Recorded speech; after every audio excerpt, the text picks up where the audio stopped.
கருமாடி பாய்தல் அப்படிங்கிற ஒரு வார்த்தை இருக்கு. நீங்க எல்லாம் கேட்டிருக்க மாட்டீங்க, நிறைய பேர் கேட்க மாட்டீங்க. கொஞ்சம் லேட் ஆனாலும் எல்லாரும் கவனிச்சுக்கங்க.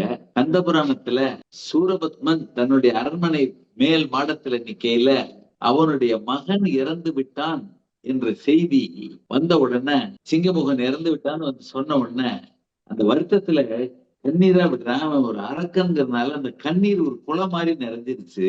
அந்த குளம் மாதிரி நிறைஞ்ச தண்ணியில இவன் மயங்கி கீழே விழுந்துட்டாங்கிறத அந்த கந்தபுராணம் எழுதினவரு கருமாரி பாய்ந்தான் அப்படின்னு எழுதியிருக்காரு. இது ரொம்ப பேச வேண்டிய கருத்து. நீங்க கேட்டனால சொல்றேன். கருமாரி பாய்தல் என்றால் என்ன அப்படின்னு ஆராய்ச்சி பண்ணி, அது கருமாரி பாய்ந்தான்னு எழுதியிருக்காரு அப்படின்னா என்ன அப்படின்னு ஆராய்ச்சி பண்ணி எடுக்கப்பட்டது.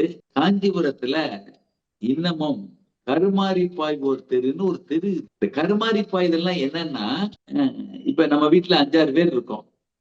வீடு கஷ்டத்திலே வாழுது. இப்ப அந்த கஷ்டத்தை போக்கணும்னா ஆட்சி ரோமன் கேத்தலிக்ல என்ன பண்றாங்கன்னா, குடும்பத்துல ஒரு ஆள ஃபாதர் ஆக்கிடுறாங்க. அது சிஸ்டர் நன்னா போயிடுறாங்க.